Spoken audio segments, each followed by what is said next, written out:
Thank you, Claire, and a very warm welcome also from me to the Cockcroft Rutherford lecture. This is a little bit special this year because in addition to the lecturer, who you will, I know, find a fantastic speaker, we're also honouring our University Challenge team, which won this year, and their coach. So a very warm welcome particularly to them and their friends and family, to the family of Sir John Cockcroft, who is here, and of course to our lecturer, James Thompson, and his guests. But warm welcome to all of you.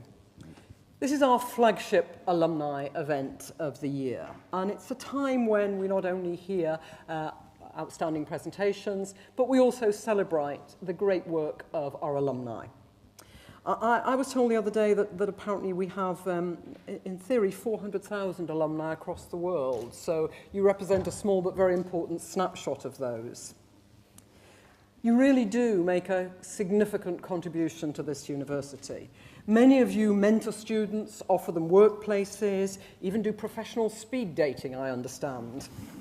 Some of you come back onto campus to tell them about your experiences, to support them and advise them. And next week on our open day, some of you are coming to meet prospective students. Of course, some of our alumni also generously donate to the university to a number of causes, one of which is the Humanitarian Conflict Response Institute, which James is going to be speaking about today. Another of the important causes that alumni support is our Manchester Access programme, which helps students to get to university, particularly those who might not have otherwise thought of going to university. And we're joined today by some sixth formers who are on the Manchester Access programme. Put your hands up, down at the front.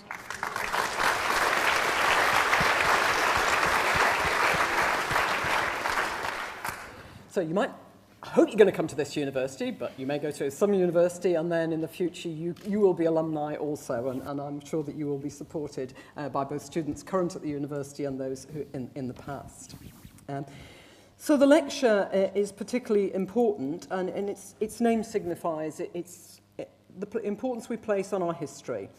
Sir John Cockcroft was a very famous alumnus of this university. Lord Ernest Rutherford was indeed a member of our staff. Both won Nobel Prizes in physics. And any of you who hear about the news in the university will realise that physics is also flourishing today, with 2 Nobel laureates, a Regius Professor announced, a square kilometre array, major funding, and of course Brian Cox, who helps us a little. So it's appropriate that one of our University Challenge winning team is studying physics and astrophysics. So I'm going to come back in a moment to the Cockcroft Rutherford lecture, but I do want to take this occasion for us to honour our winning team, and I'm going to ask them to come up to the stage while I say just a few words. So if you'd like to come up, Richard Gilbert, the captain, Adam Barr, David Bryce,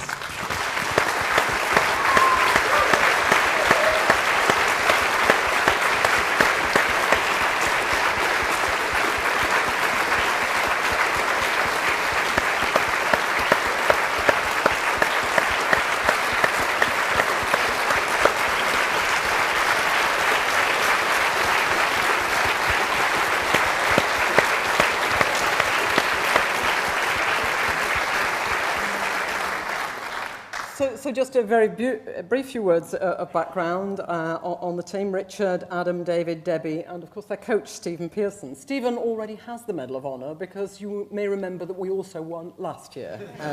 Not to put too fine a point on it.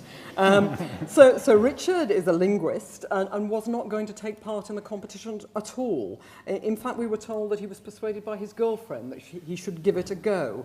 And in the end, he got the right answers to the highest number of starter questions, particularly good on geography, I understand. Adam Barr, physics and astronomy, also nearly didn't take place because he didn't realise that he got one of the highest ever scores for a first-year undergraduate early in the selection process. And in fact, he nearly missed out on joining and was chased by the frantic organisers. I'm told that he even impressed Jeremy Paxman. He did this because apparently he calculated the coefficient of x cubed on the polynomial expansion of the expression x plus 1, all raised to the power of 5, and as you all know, the answer is 10. Nice to see Jeremy Paxman impressed by Manchester. David Bryce is in his final year in economics and would probably rather I didn't mention his opening to the beginning of the series, where he interrupted the first starter with the wrong answer. But he had a breadth of knowledge in covering thermodynamics and poetry, and he even answered the starter question on what's the closest state in the United States in area to the United Kingdom, and thankfully he just visited his aunt, who gave him the right answer. Debbie Brown was then in a final year PhD, so she is now Dr. Debbie Brown, and in fact this is her fourth degree. She's been an undergraduate in engineering and physiotherapy and has a master's in aging, health and disease, and is studying for under diploma in health and safety, and is studying now for a degree in arts, which she hopes to complete in a couple of years. And again, very high scores in the selection. So people ask me what's really stressful about being a vice-chancellor in a university, and I think for a moment, and of course it's whether our students are well and happy, student applications, finances, what the government's going to do to us next. But there was little that was as stressful as the first match in this series. I rushed from a university event to turn the television on halfway through, and we'd barely scored. With apparently only 3 minutes left, we were down by 100 to 175, and we were just chatting about this before. Not only were we clearly going to have no chance of winning, but it was going to be the most dismal defeat ever. Those of you who watched it will know that they then got a series of starters and follow-up questions right, and got the right question, the answer to the final question, winning by 5 points just as the gong went. Thankfully, they didn't put us through that again. They had victories against Magdalen, Oxford, Imperial, St George's, Bangor, and then met University College London in the final, although they had been beaten by UCL in the quarter-final. But they eventually won 190 to 140, and that makes the second win in a year, 2 years running, and the fourth win in 8 years. I think you will agree that they're very worthy recipients of our Medal of Honour, and I'm now going to present the awards.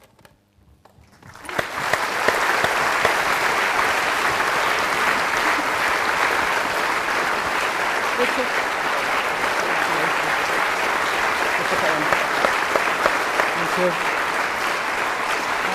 Congratulations.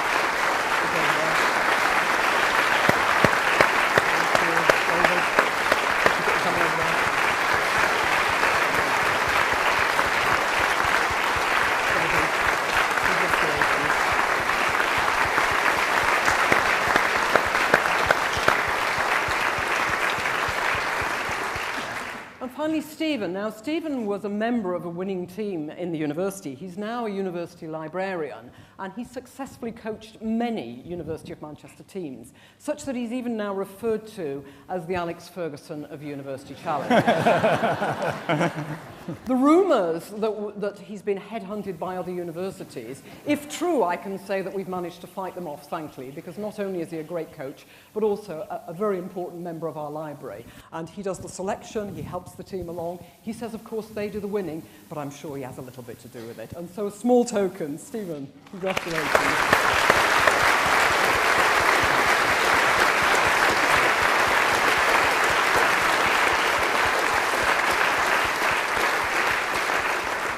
So Richard's going to just say a few words on behalf of the team and Stephen. Thank you.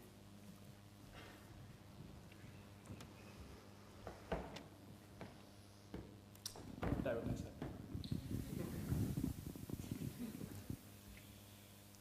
Right, thank you very much for all these awards. Very, very grateful. Just going to say a few words about our experiences and how the team was picked and how we ended up here on a stage in front of the alumni. My being here tonight personally was a close run thing, as Dame Nancy's already said.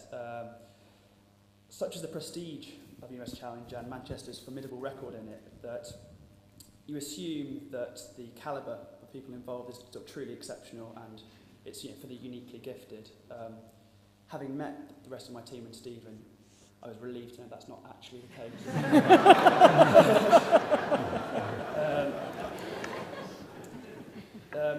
Yeah, these meetings wouldn't have happened, actually, had it would not be for my girlfriend, because I almost didn't go. But Polly made me Nagging is the word I used. I've been told to say it's firm encouragement, but it was nagging. The first round of the lecture process was 100 questions we will have to do. We turn up, if you see the emails, and general knowledge that ranges from quite broad things, from belligerence of military campaigns in the past to the real name of Lady Gaga, who was a pop star. They knew.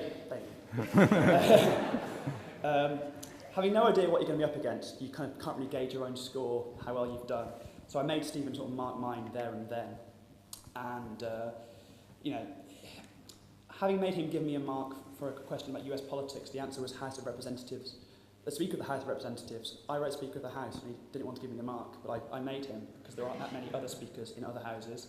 That was my argument. But I got invited back to the second round, which involves about a dozen of us sitting with buzzers in a room answering questions for roughly 45 minutes. And in this time, I realised there was a chap called David, who was very good at his classical music.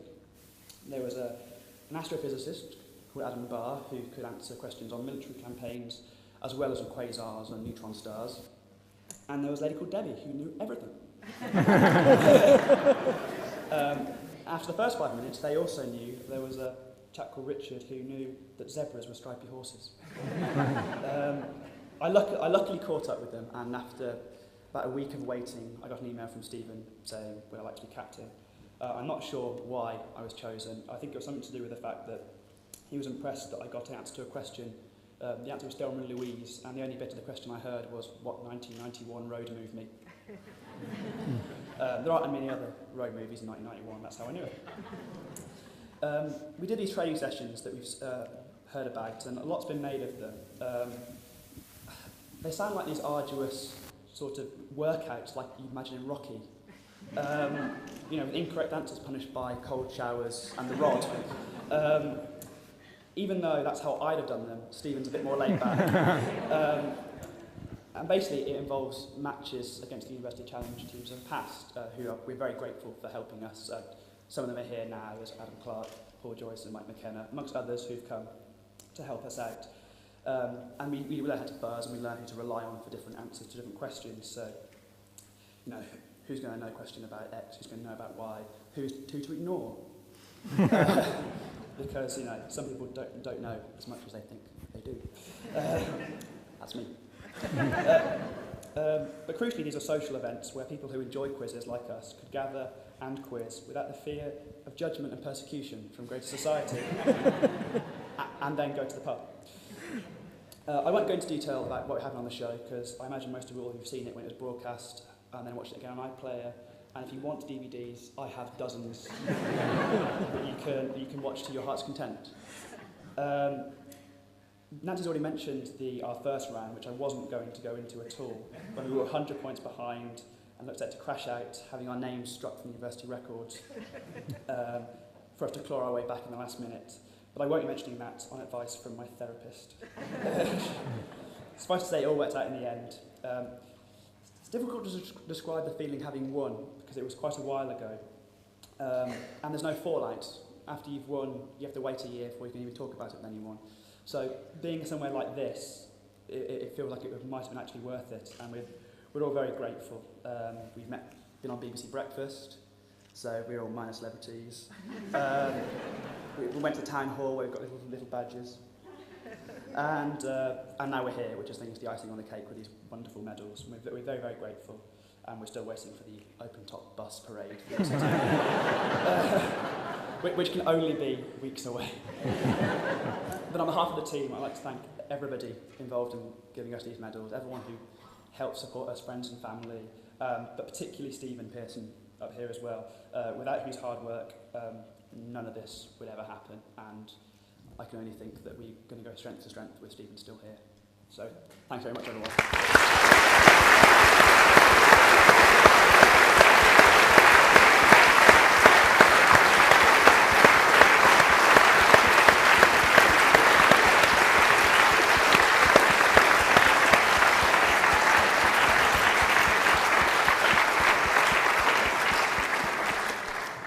Thank thank you. We're all very proud of you. We'll have that open-top bus arranged as soon as possible. So now just a few words about our Cockcroft Rutherford lecturer this year, James Thompson, who is Professor of Applied and Social Drama and also Associate Dean for External Activities in the Faculty of Humanities. I won't give you all of James's background, but in 1992 he set up Theatre in Prisons and Probation Research, a centre at the University of Manchester. And from 1992 to 1999 he was director of that centre and involved in teaching. He joined the university full-time in 1999 and he is now director of In Place of War and executive director of the Humanitarian and Conflict Response Institute. This really, James has developed, delivered, championed a number of arts projects in areas of conflict and disaster across the world, and I'm sure he's going to tell you about some of these. So his contribution to the Humanitarian Conflict Response Institute is extremely important. We're very proud of HCRI, which is driven by a desire to inform policy and decision makers, to optimise partner organisations to work together, to increase understanding and debate in the field of humanitarianism. And it's something that we feel is very important in the university because it brings together staff in very different disciplines, emergency medicine, humanities, and of course, in James's case, in drama. And it's a centre of excellence in research and in teaching, which has major human impact. James is an author of many acclaimed books and a great contributor to many aspects of the university. Many of you will know that the university has three core goals: world-class research, outstanding teaching, and social responsibility. That is making a difference. James exemplifies all of those in one person, since he contributes to all three. And I'm delighted to invite James to present In Place of War.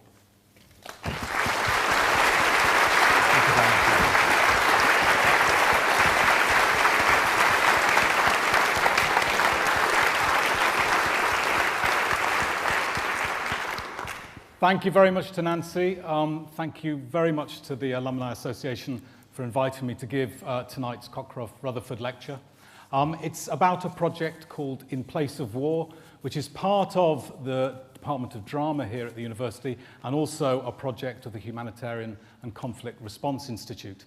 And tonight I'm going to talk about the project and more broadly about the whole relationship between art and war.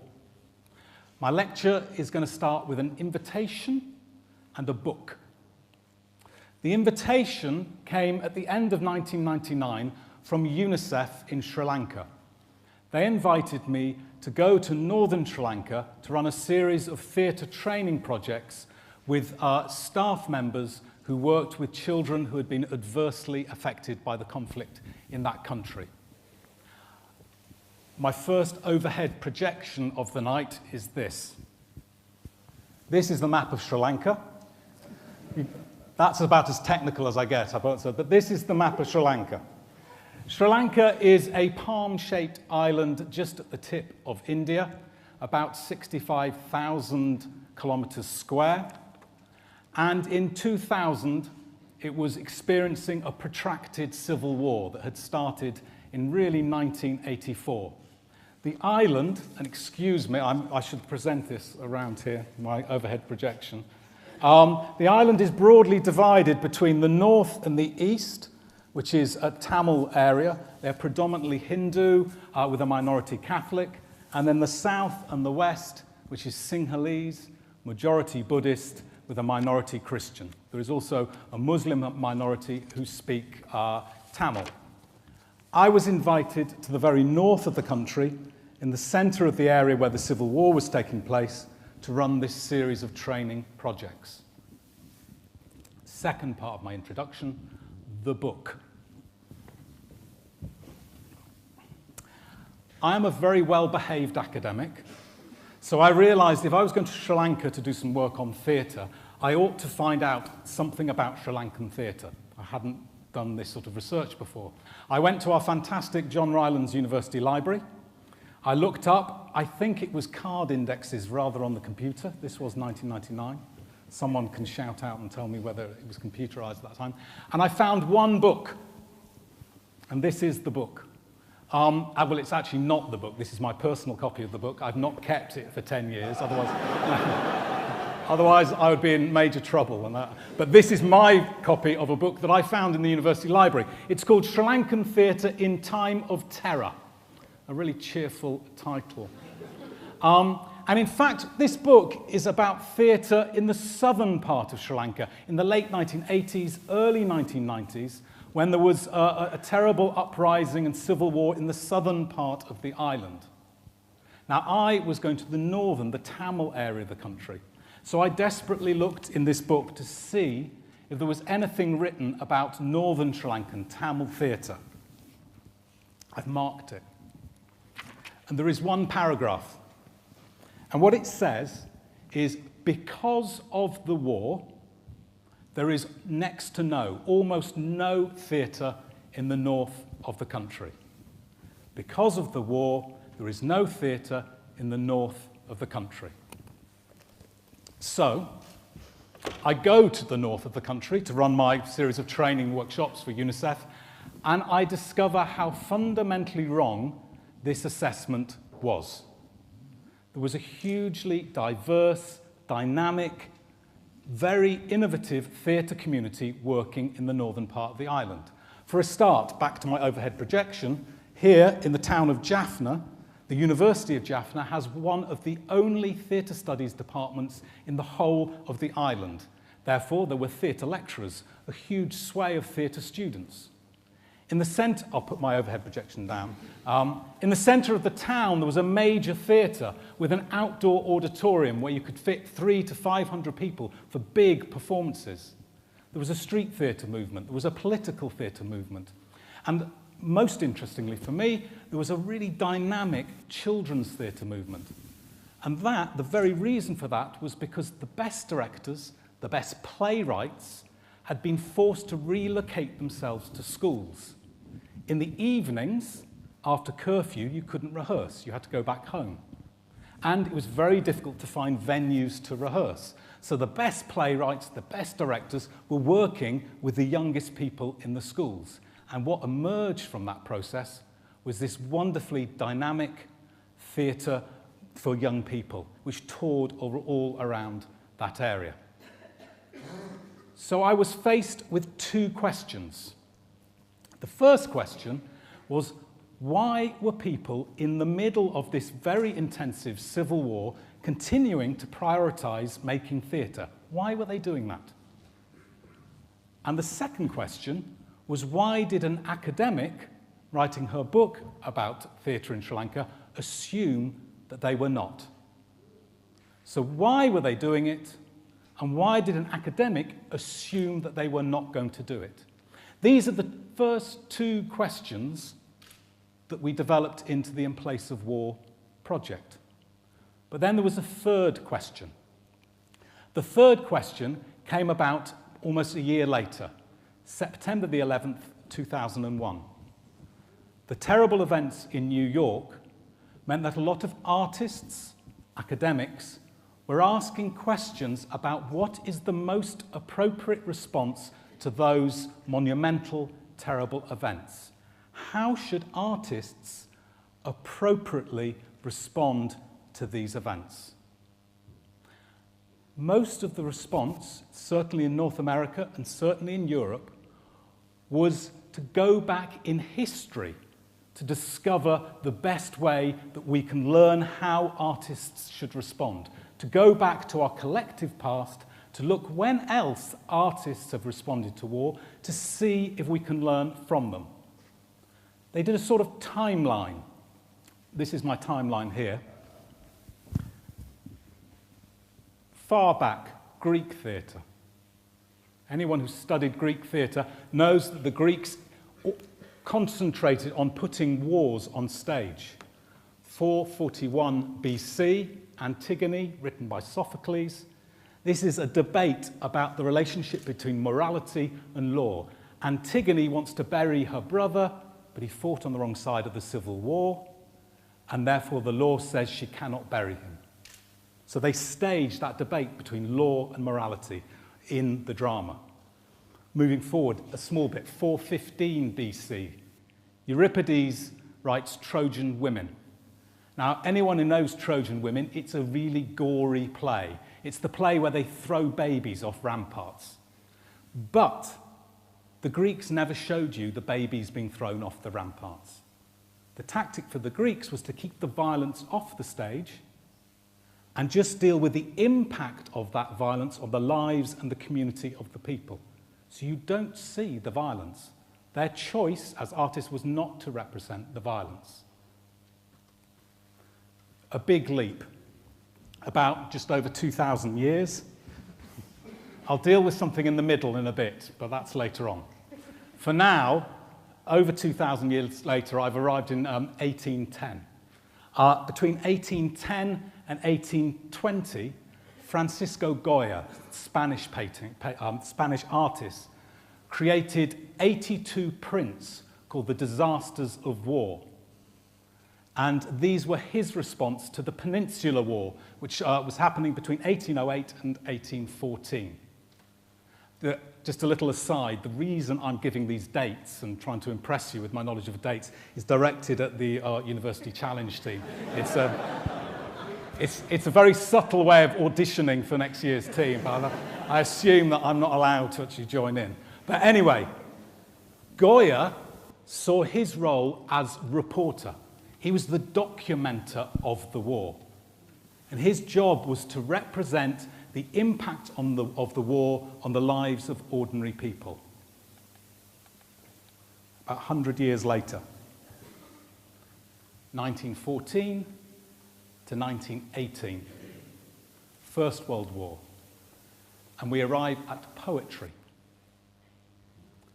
What passing bells for these that die as cattle. Only the monstrous anger of the guns, only the stuttering rifles' rapid rattle can patter out these hasty orisons. No mockeries now for them, no prayers, nor bells, nor any voice of mourning, save the choirs, the shrill, demented choirs of wailing shells, and bugles calling for them from sad shires. What candles may be held to speed them all, not in the hands of boys, but in their eyes shall shine the holy glimmer of goodbyes, and the pallor of girls' brows shall be their pall, their flowers, the tenderness of patient minds, and each slow dusk, the drawing down of blinds. This is a sonnet called Anthem for Doomed Youth by Wilfred Owen. People have asked me, how come the Humanitarian and Conflict Response Institute here in the university has artists and medics working together at the centre? You only have to look at the history of the relationship between shell shock, psychiatric responses to mental health in war, and poetry to show that there's always been an intimate connection. In 1937, Germany bombs the Basque town of Guernica. And Pablo Picasso, the artist, creates his monumental response. Now, this is not reportage, it's not Goya. This is outrage. For Picasso, famously he said, painting is not about decorating apartments. It's an instrument of war. For Picasso, art making is an intervention. It's an intervention in the war itself. I'm getting to the end of the stage here. So you know it doesn't go on for much longer. 1939, a couple of years later, Germany invades Poland. The German playwright Bertolt Brecht writes his play Mother Courage and Her Children. a play that is an indictment of the opportunism of some during wartime. Brecht famously said, he asked himself a question, in fact. He says, will there be singing in these dark times? And he replies to his own question. He says, yes, there will also be singing about these dark times. For Brecht, the playwright, the job of the artist was to criticize, to comment on the experience of war. Tiny bit of space left. 1962. Benjamin Britten, the composer, is commissioned to create his war requiem in response for the new consecration of Coventry Cathedral, a requiem which for him is dedicated to the dead of both world wars. Here, the artistic response is about commemoration. It's about marking people's passing, but also marking a point moving forward into the future.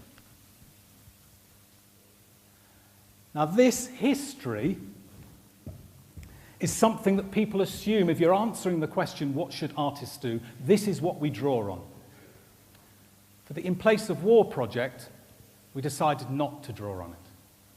So I've just told you all that and now said that I'm not going to. The In Place of War project decided instead that we were going to go geographically. And the reason was that experience in Sri Lanka. We had a hunch, a hypothesis. If there are artists working in northern Sri Lanka where they're not meant to be working, we bet there are artists working in similar locations internationally, and actually we could learn something from their experience. If we want to know how should artists respond to contemporary acts of terror, suffering, or major events, why don't we go and find what artists are doing today and see if we can learn from their existing experiences? So this is exactly what the In Place of War project has done. With my colleagues, some of whom are in the audience, myself, we started a process of documenting the work of artists living in contemporary war zones. We visited internationally to Rwanda, Burundi, Democratic Republic of Congo, Sudan, Israel, Palestine, Kosovo, Northern Ireland. And we also brought those artists to here in Manchester to give them an opportunity to share their experiences and learn from each other.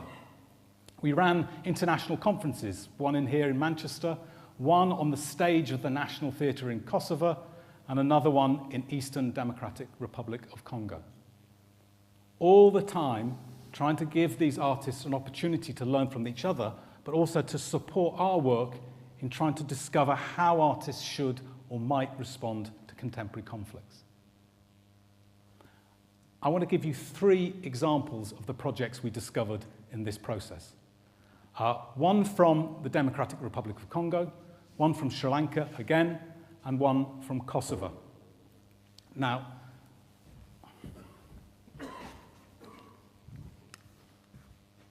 this is an image of Democratic Republic of Congo. Now, if you think I can do this for Sri Lanka, I need some volunteers. Sorry, I am a theatre lecturer, so clearly audience participation is part of the gig, basically. I think the University Challenge team would be very good at this. All you have to do, can you just all come forward and stand just here? I need 4 of you.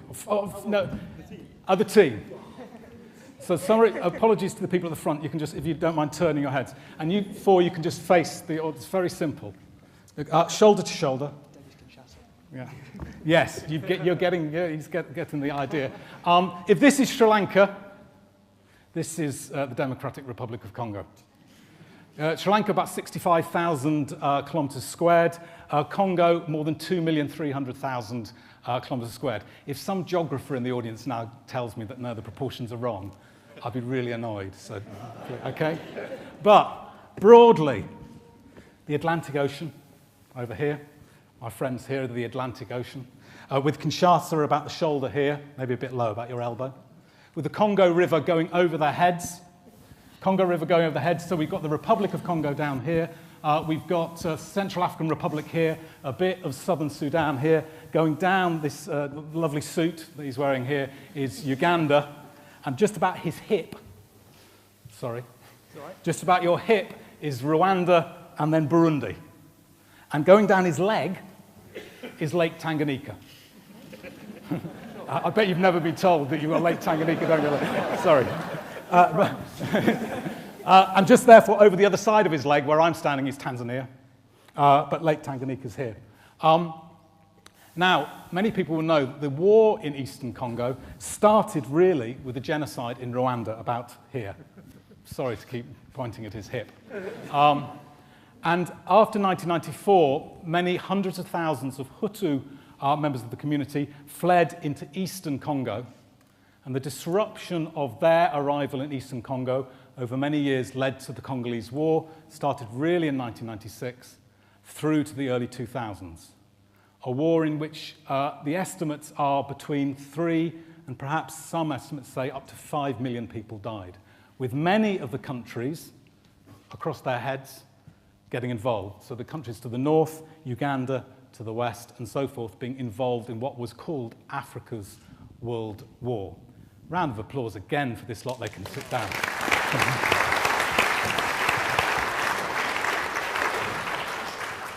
Now, this is Uvira. This is just where, before his leg went down into Lake Tanganyika.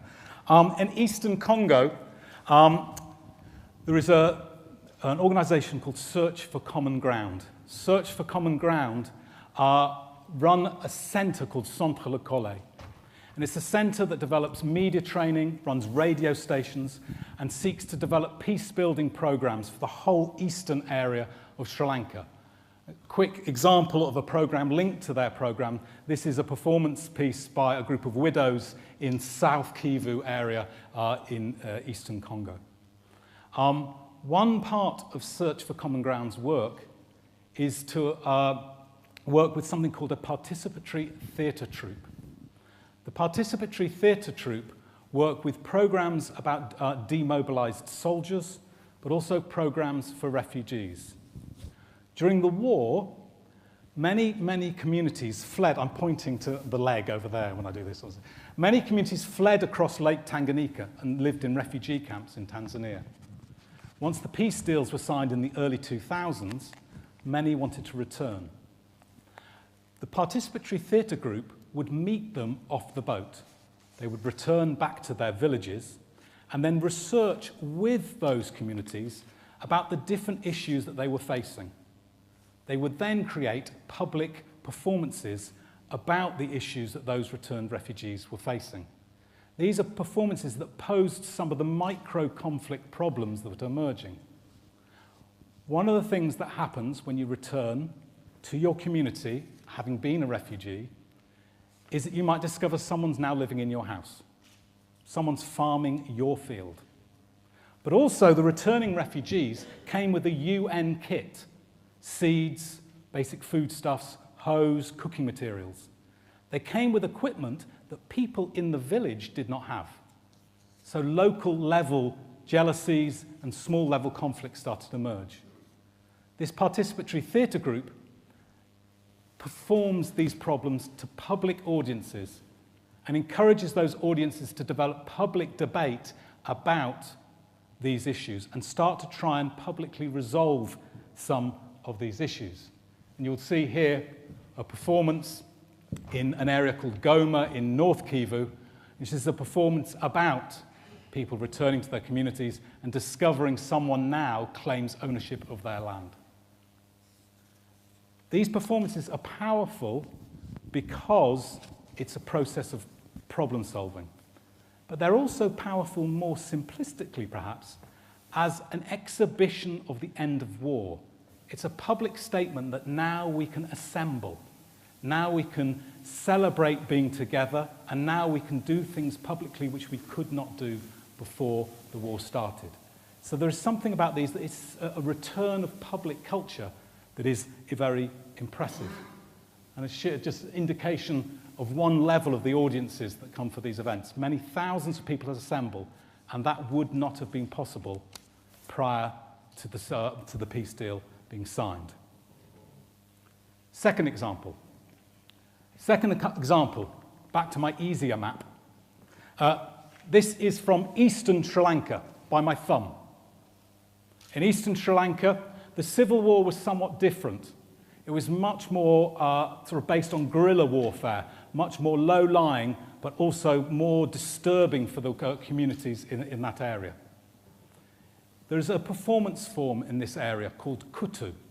It's a dance form.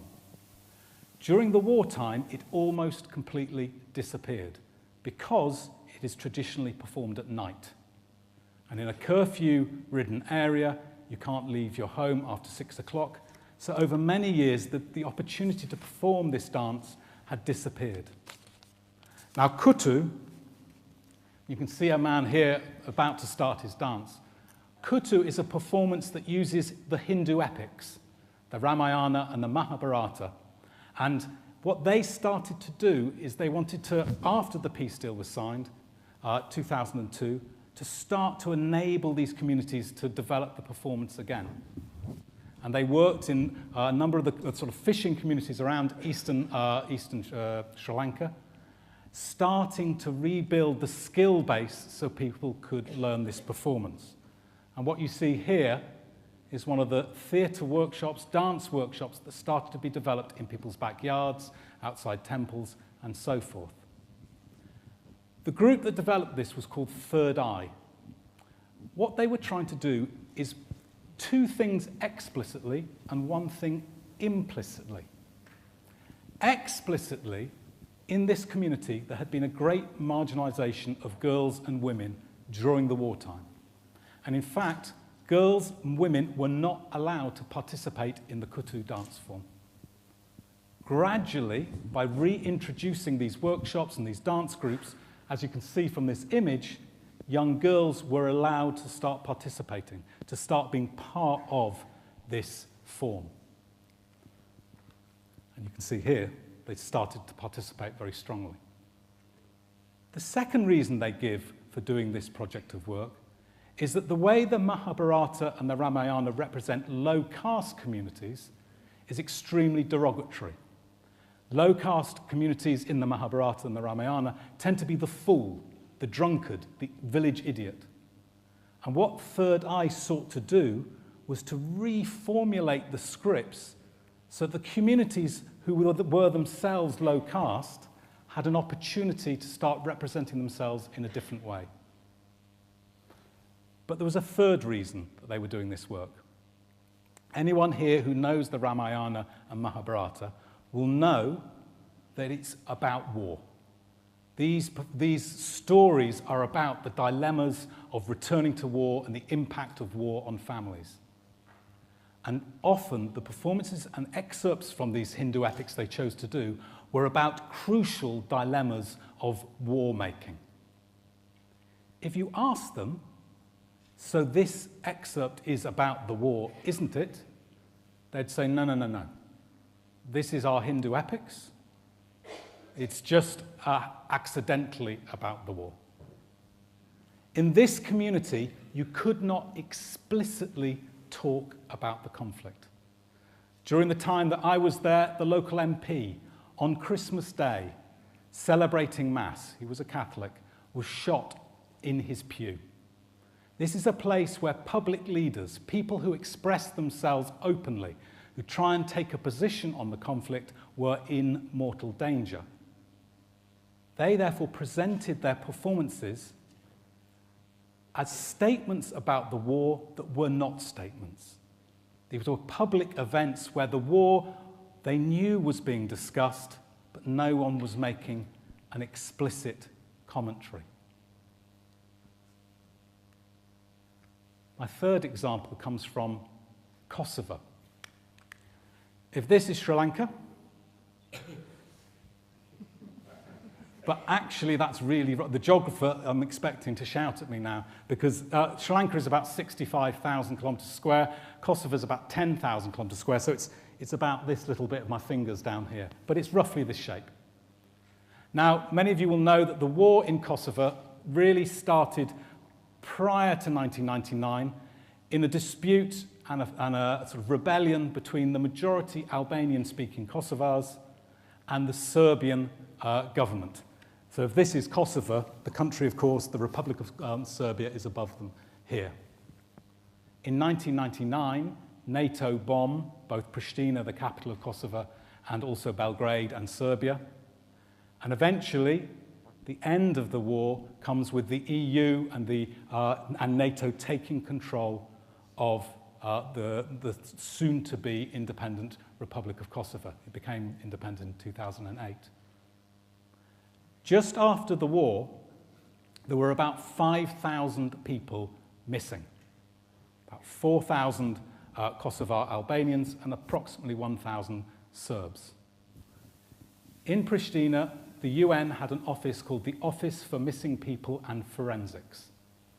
Their job was to disinter bodies and return those bodies to their families. In the first part of the period after the war, they struggled to do this. They struggled because people would not accept that their loved ones were dead. For the Albanian community, they assumed their loved ones were still alive in prisons in Belgrade. For the Serbian community, they assumed that their loved ones were in secret prisons in Pristina. In fact, there was a black market in information about your family members. Someone would come to your door, knock on your door, and show you a flyer with a list of names, and your son or your husband's name, predominantly men, was on this list. And they'd say, this is a list of a prison in Belgrade. If you give me $100, I will find you some more evidence that your son is alive. And people played on that sense of insecurity and made money from that sense of insecurity. The Office for Missing People and Forensics decided to commission something called the Centre for Children's Theatre and Development. They commissioned a theatre organisation to create a play that sort of brought forward the problems of missing people to the communities who were affected by it. Originally, they wanted a dual language play in Albanian and Serbian that would tour the province to the different missing people's associations, schools, and so forth. The Albanian community immediately said, if there is a single word of Serbian in this production, we will have nothing to do with it. The Serbian community said immediately, if there is a single word of Albanian in this production, we will have nothing to do with it. They created two plays. They created, therefore, an Albanian language play that toured the different missing people's associations, and they created a Serbian language play that toured the other associations. And this is just an image from that performance. It was a very simple play that tried to raise the issues of why communities were not prepared to come forward to identify their loved ones. One of the crucial reasons is that you have to give blood. If your husband is missing, clearly you cannot give blood. It has to be your son or your daughter or a blood relative of the person missing. And many of these performance pieces were simple dialogues between family members debating whether they would go forward to help identify their loved ones. And these plays toured a whole range of different venues, very small, very intimate, and some larger school-type venues. And here you'll see the sort of venues that took place with a Missing People's Association listening into the stage drama and then developing a community-wide discussion about this issue. This is called the Voices Project. And many people put down the gradual success of the Office for Missing People and Forensics to projects such as these. But clearly, you see from this image, many of the discussions after these performances were extremely painful. What I want to do next is do some links between this project and broader disciplines involved in the Humanitarian Conflict Response Institute. I'm going to give you 6, what I say really are some of the theoretical or problems faced by doing research such as these. And that will lead to the end of the lecture. These 6 start with the relationship between time and place. Unfortunately, I'm going to have to move again, but I promise there's no volunteers involved in this place. You'll have to bear with me. To understand the relationship between time and place, you need to think of this room as a large graph. So up and down here is the measurement of time, and along here is the measurement of space. Here is 0, 0. Here is the time and space of war. The bombs are falling on my head now in my house. So this is 0 point time, 0 point space. As we move up here, we move ahead in time. The bombs happened yesterday. Up here, the bombs happened last week. The war was a week ago. The war was a month ago. Last year, there was a war in my community. As we get up here, the war was many years ago. People living in London today thinking about the Blitz, if you experience the Blitz, are up here. They're in the place of war, but they've travelled a long way from it. So that's one axis, and the other axis is space. So we go from, it's happening in my town, on my head now. It's happening in the village next door. It's happening in the town next door because I've run away from that town, and it's happening over there. Going back to his leg and Lake Tanganyika. They've run across the Lake Tanganyika to live in refugee camps there because the war's happening in their homeland over there. As you move down here, people have travelled further and further and further. There's a Congolese community here in Manchester. The Congolese community in Manchester, when the war is still happening in the Congo, are over here. They've travelled thousands of miles to get away from the war in that place. What we noticed in our project is that where you were on this matrix changed the sort of project that you could do and the sort of artistic response there was. There were projects here. When the bombs were falling on people's head, there were artistic responses. Unsurprisingly, when the bombs are falling on your head, the artistic response has got nothing to do with the war. People don't want to talk about war when the bombs are falling on their head. They want to do anything but. If you sing in the shelter when the bombs are falling on your head, you do not sing songs about war. You sing about anything but. So there are lots of projects here, but they're not about war. And then you can plot different projects across this graph. You will notice projects change according to where people are. There's friends in the middle over here, where people have travelled a bit of time, a bit of space away from a war, but it's a few years later from the war. And many of the artistic projects happen in this middle zone. It's much harder for some of the projects to happen here. What we notice is there's a failure to allow people to recognise there's different demands according to where you are. Lots of people might insist, well, there should be this sort of artistic response, but actually people are not able to respond in particular ways depending where they exist on this large map. That was number one. The second one is the relationship between justice and reconciliation. We notice lots of people condense these two words together when describing the sort of projects they do. It's about justice and reconciliation. And what we started to discover that you could not put them together that easily.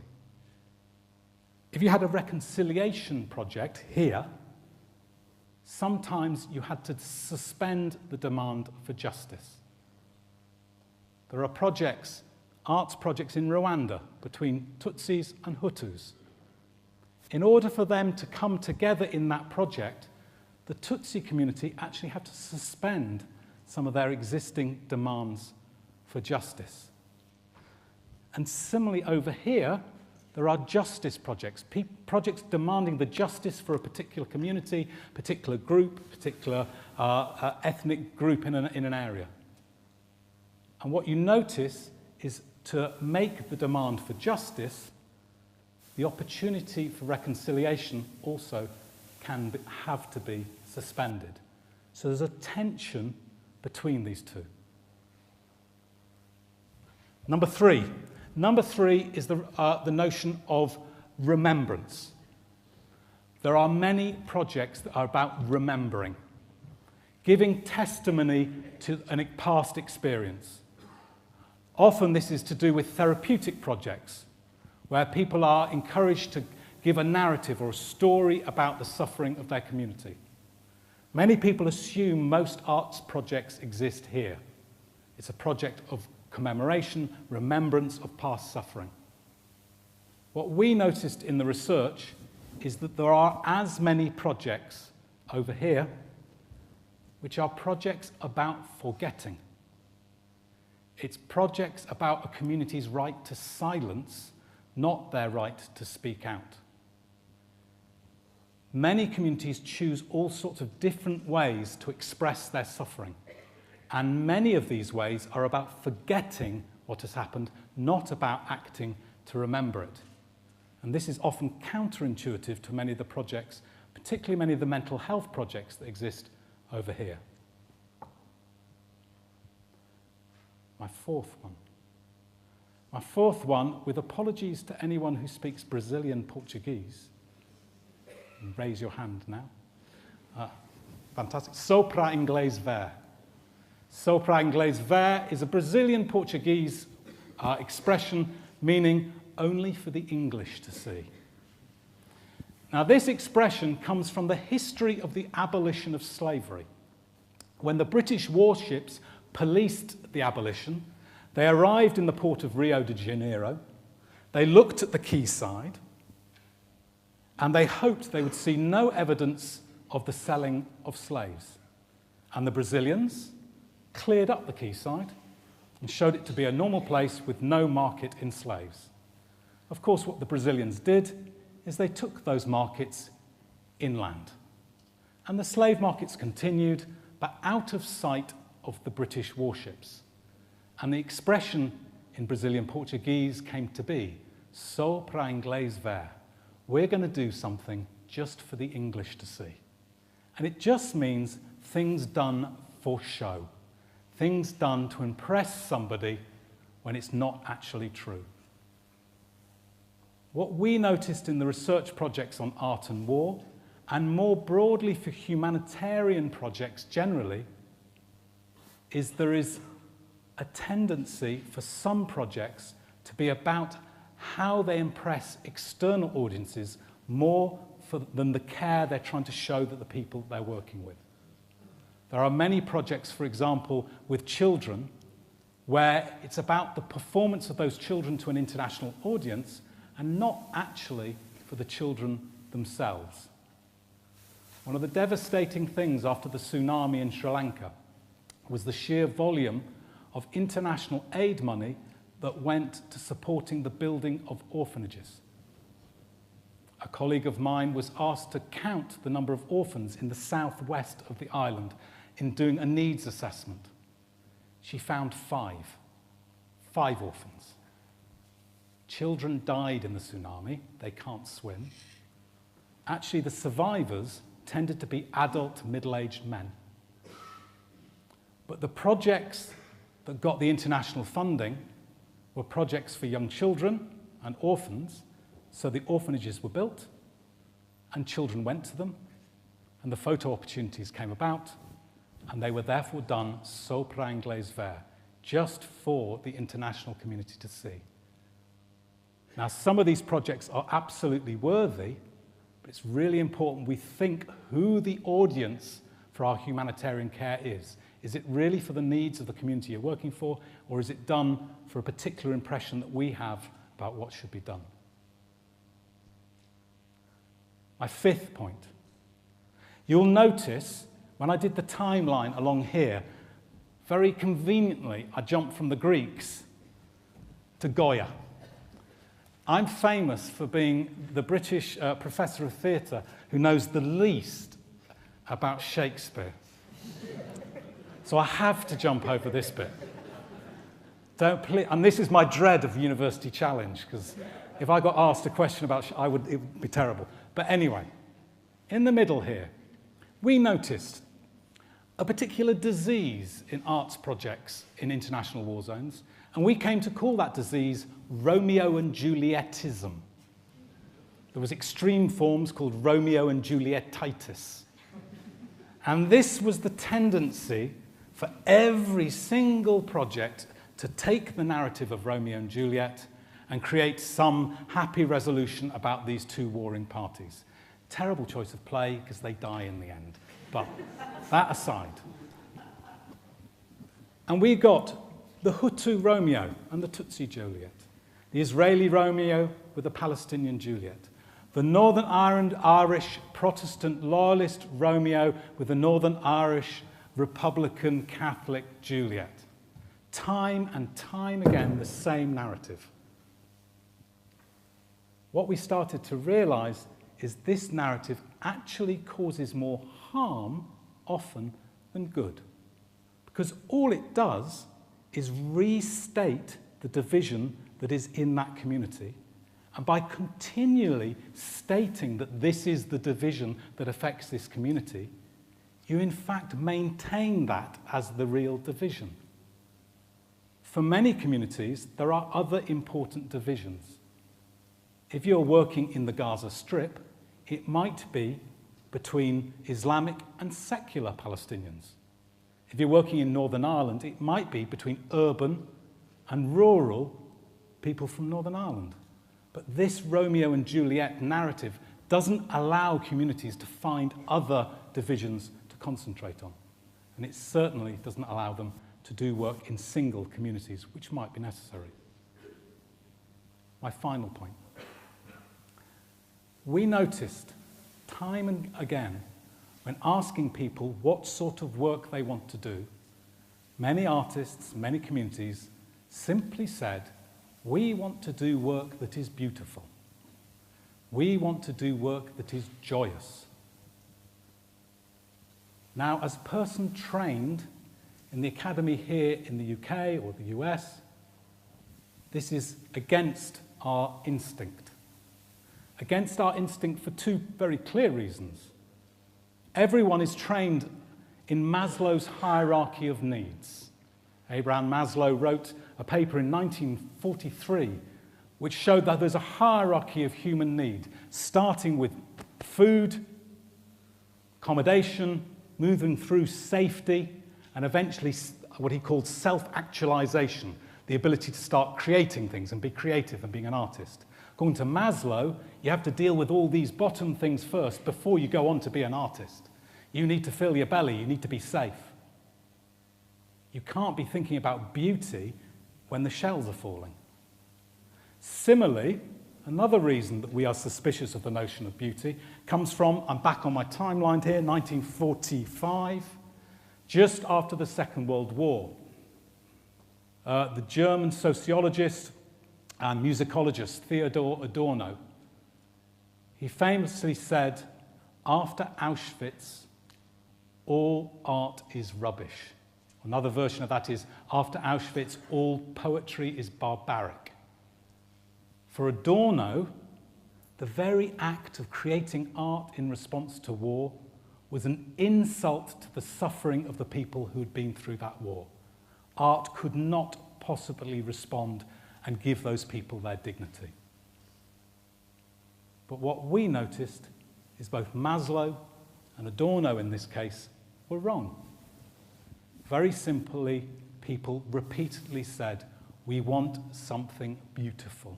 We want celebration. We want joy. And in fact, we noticed that it was the way that many communities found safety. It's a way that people sustained themselves through wars. It's the way that people found something separate, different, that kept them alive when all around them was so terrible. So rather than being disparaging about this demand for beauty, we should welcome it and say that art is perhaps fundamental to the way people live and work and survive terrible events. I want to end with where the In Place of War project is today. What we're trying to do today is create an online community so that artists can share their work, so that they can learn from each other, and they can also archive and store their work so that it can inspire future generations. This new stage has been particularly inspired by some of the artistic work in response to the Arab Spring. And we're now working with some technology companies to try and create this online platform. I'm going to show you a very short video that describes the work of this new online part of this project, and then that will end the lecture.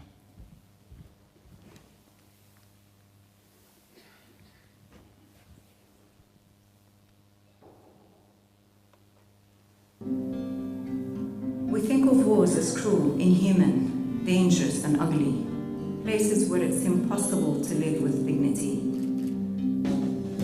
But people from sites of war, conflict or humanitarian disaster still continue to live their lives, bring up their families, go to school, travel to work, and often they are artists who continue to create and frequently respond to the situations in which they find themselves. In Place of War is a project for these artists. It supports, documents and showcases their work, their creative response to those dangerous and ugly places. The resulting work is extraordinary, often angry and passionate, sometimes gentle or beautiful.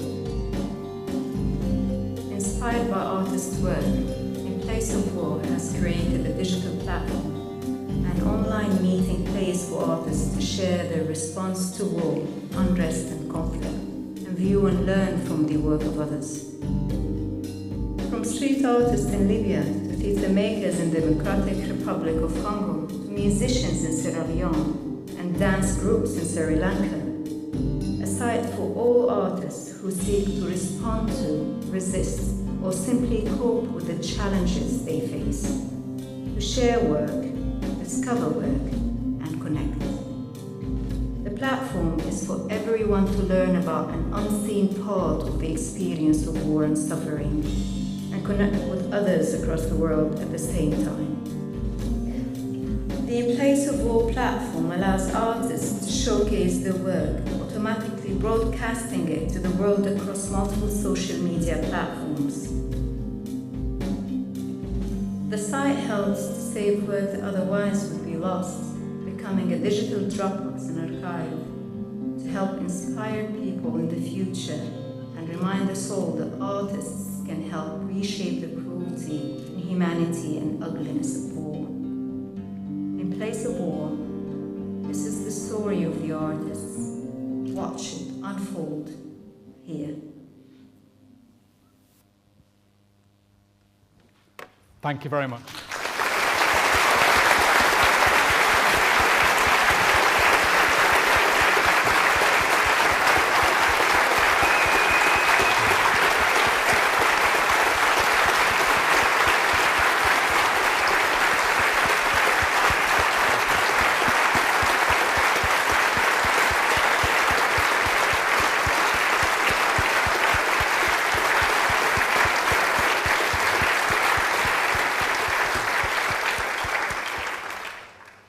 James, thank you for a fascinating, a fantastic and an incredibly thought-provoking lecture.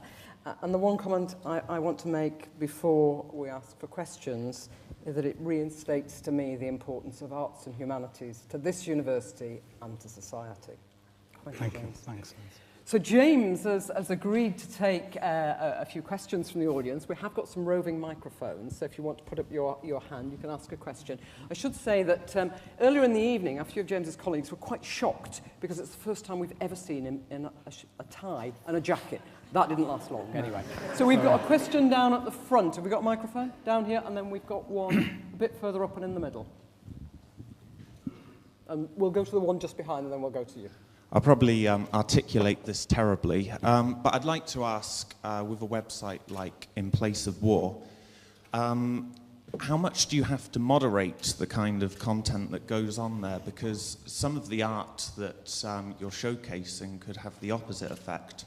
Probably a bad example is something like hip-hop. Some might say that that art form brings violence from other shores to our own shore.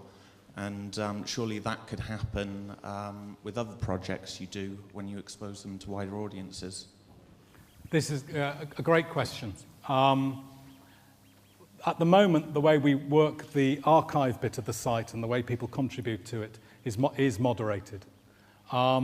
And at the moment, an artist or an artist group or an organisation has to apply to us for what we call an artist pass.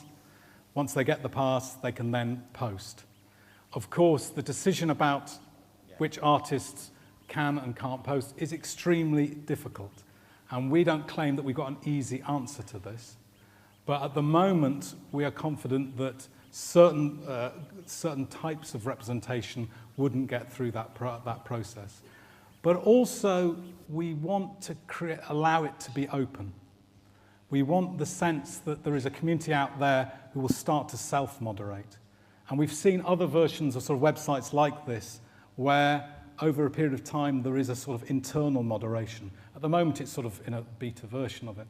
But it is a very serious issue. But in all the research we've done on artists in war, we will always see this.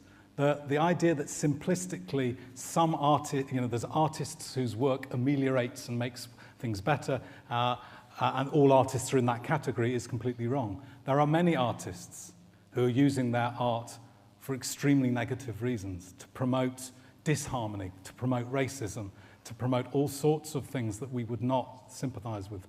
And in much of the research in the project, we found amazing projects, and we also found deeply disturbing ones. Question just behind you, and then we'll go up towards the middle. So yeah, I think just speak. I think it'll be okay. Okay.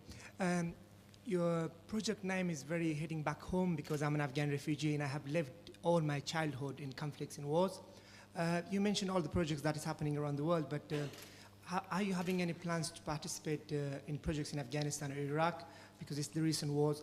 And I think it will be better to have artists having a humanitarian intervention rather than a military intervention, because that is not a solution. And would it not be a better solution to do such a projects and artists gets involved before the war happens to tell people the ugly pace of war? Because doing it after war, there isn't really much point. And also... There's a challenge for you, James. Thanks. And what is more important, justice or reconciliation? It's the question is in terms of Palestine and Israel. Thank you. Yeah, we have very good connections with two organisations working in Afghanistan, and there are some amazing theatre programmes, particularly in Kabul and the areas around there. Particularly the focus of the one that I know most about in Kabul and Afghanistan is around women's rights and working with widows and family members who've lost people in the conflict over many years in Afghanistan. So there are some fantastic theatre projects in Afghanistan. During the early part of the In Place of War project, we had an Iraqi director over here working with us, so we have some connections in those areas. Before war, actually what we noticed in the project is the idea simplistically of a before, during and after is often more cyclical. Most of the work in the Democratic Republic of Congo, it's impossible to know whether they are before, during or after.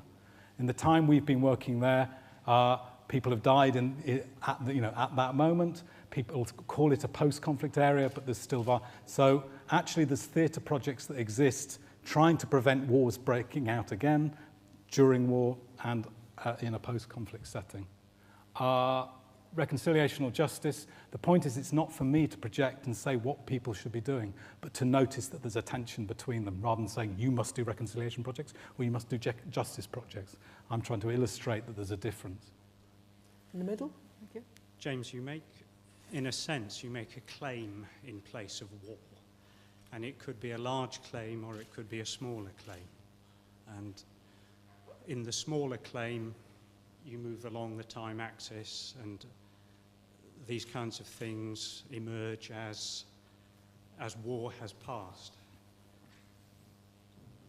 Adorno didn't even want to make the smaller claim.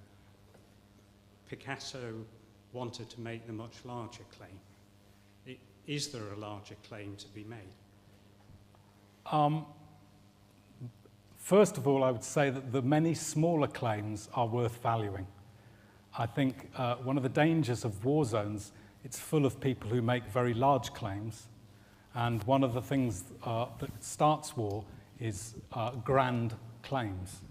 And something really attractive to me about many of the artists is the quality of the smaller claim.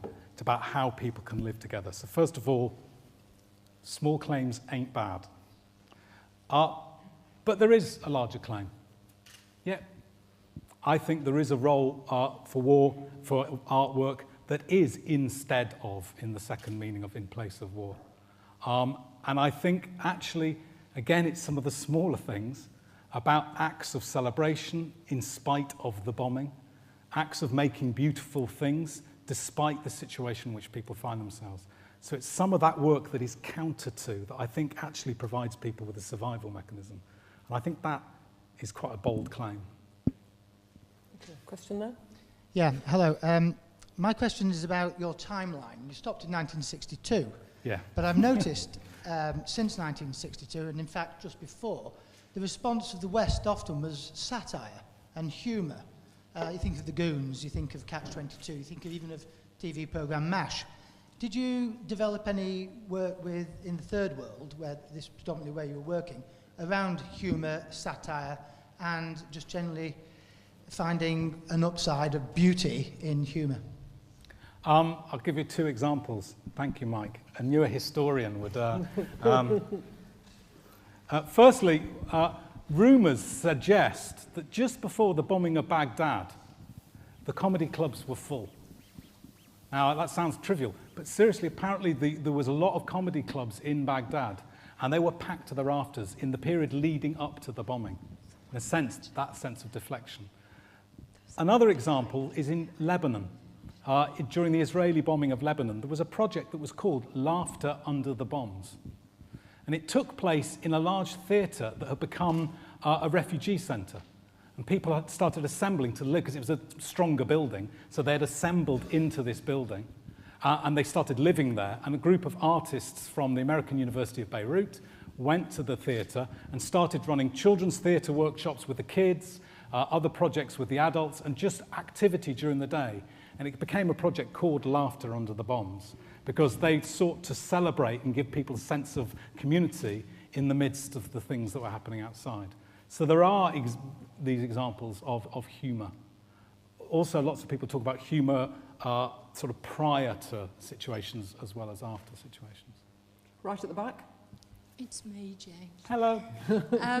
It's a difficult one. It's quite related to the first question. I'm interested in your experience in Sri Lanka, where you seem to go back to traditional forms. And I suppose, thinking about it, it's like possibly saying, an analogy would be, after the war, the Second World War, everybody went back to do maypole dancing. So, and I'm not trying to be frivolous at all, but that kind of comparison about the old Hindu epics being revived, was there a sense of censorship and almost like a void of external influences like hip-hop, street dance? Did it stop and then did it accelerate afterwards? One of the remarkable things about, back to my map, is if you think about the history of colonialisation of Sri Lanka, is people entered from the west and very rarely reached the east. The Portuguese came in via the east. And therefore they were quite protected in this area. And also, paradoxically, the war protected some of the art forms because there was very little external influence. It allowed some of the traditional forms to survive. But what it did is, in a sense, made them valued. It didn't necessarily make them very strong because people couldn't perform. But there was a sense in these communities, there wasn't much external influence. There was a real value in the traditional performance forms that they had. And I think that's what they were tapping into. Question down here. Can you hear me? Right. Yes, hello. I think, James, one of my concerns about the whole lecture, and perhaps about your whole course, is almost the flippancy with which you treat war. I think it's the most horrific, and those who have ever been involved in it see it as something which must be avoided at all costs. When you talked about Wilfred Owen talking, he was saying never, ever, ever again. And the idea that, and at times I think your vision of war is almost medieval, in as much as there's the Protestants against the Catholics, the Rwandans against the Tutus. War is now used as part of the capitalist system. It's imperialism, and we have imperialist wars. We've seen them now in Vietnam. We've seen them now in Iraq. We're seeing it in Afghanistan. We will no doubt see it in Syria. Well, we are seeing it in Syria. And you're almost, somebody said about dancing around the maypole. That's almost what it is. I think people should be screaming, like you mentioned Guernica. Now, those who have seen Guernica realize it may have been a painting, but it was also it screamed, no more war, no more war. And I don't see anything within your, in place of war. It's not, it's in the same place as war. I think that you should be more anti-war than you are watching it and not enjoying it, but almost as an adjunct to it. I definitely don't enjoy war. And I definitely don't treat war frivolously. One of the important things about this research project was not me saying what I thought was happening in war zones. That's why we didn't do the historical timeline. The important thing about this project was going to communities in war zones and saying, what do you value? Because people haven't asked them. People have tended to project onto war zones and say, what do we think is happening in this setting? People project that it should be Romeo and Juliet, Hutus and Tutsis. That is medieval. And that's why I'm saying I reject that. Thank you. It's often mentioned that the people who are in the middle of a conflict, who experience it the most, do not want to talk about it. Now, my brother was in D-Day. He was in the Navy. His ship was sunk.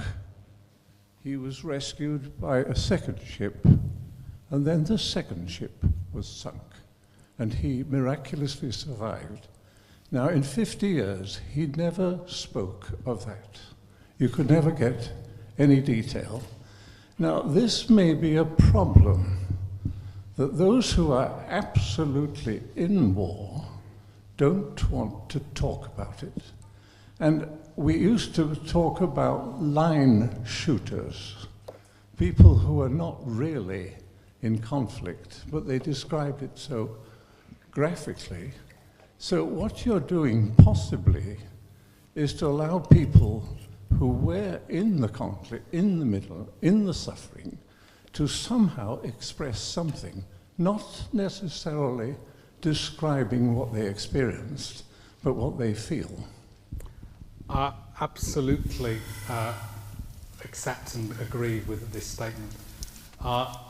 You notice many people who experience terrible things in the middle of war, whose decision is to stay silent about that event. Our job, I think, is to respect their silence, not say that that's the best response or the worst response, but to respect them for that position.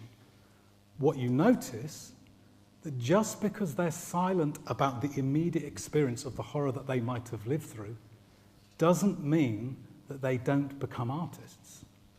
We saw projects which were projects of dance projects, drumming projects, for people directly involved in the war.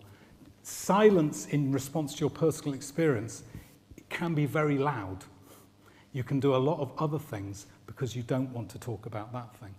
And that is something that in a sense, part of the message is here, is we should respect those decisions rather than assuming that we know best how people should live through war, especially if we haven't been in the middle of that situation. So I wholly agree with that point. We're going to take one more up at the back and then I'm going to invite her. Thanks. Hi, just one quick question.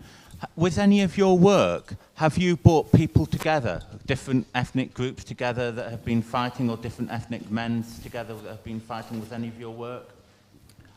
Certainly my original work in Sri Lanka, when I was in the north of Sri Lanka, it was 100% Tamil from that particular community. But over many years of working there, I've worked across community, both communities together and also in separate communities.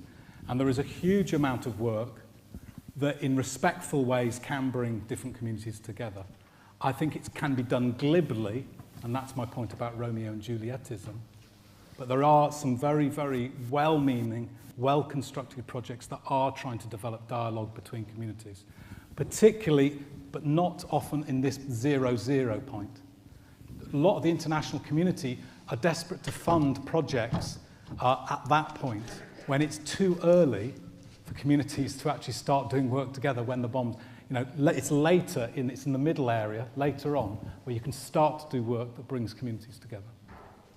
Okay, so I'm going to invite Janine Watson, who's president of your Alumni Association, to give a vote of thanks to Jane. Hi, Janine.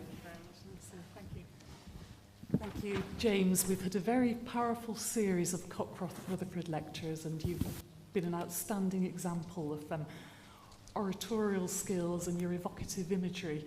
It's been a fascinating experience, and for me in particular, I grew up as a child in Northern Ireland, and I arrived as a 7-year-old Church of Scotland young girl, and in my first lunchtime at school I was taken aside and tested on whether I could better sing The Sash Your Father Wore or The London Derriere. And I actually could sing neither of them, but my parents were so horrified by this that I suppose I was an early adopter in your art culture. And I was made, along with other children from local schools, to sing to Sandy Shaw's Puppet on a String and dance to Mary Hopkins. Those were the days, my friend. So your stories struck strongly with me.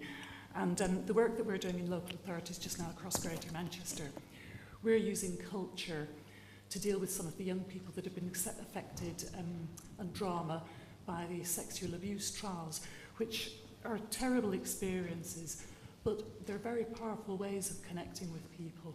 So your lectures have been absolutely fascinating. Thank you very much. On behalf of all the alumni in the room, I'd like to say, we really appreciate that. It's been illuminating, and we have a small token here. Thank you very much. Thank you. Thank you very much.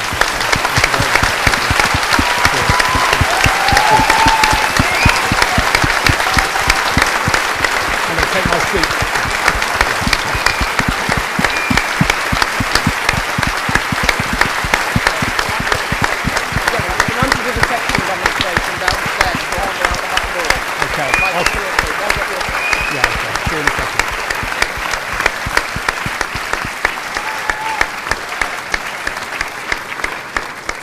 I've also got some other thank yous to say to Nancy for introducing the lecture, but particularly to the team from the Alumni Relations Division who worked very hard to put this together. What I'd like to do is, if there are any of them still in the room, could you just step forward and give way so that we can show our appreciation? Come forward, Kate.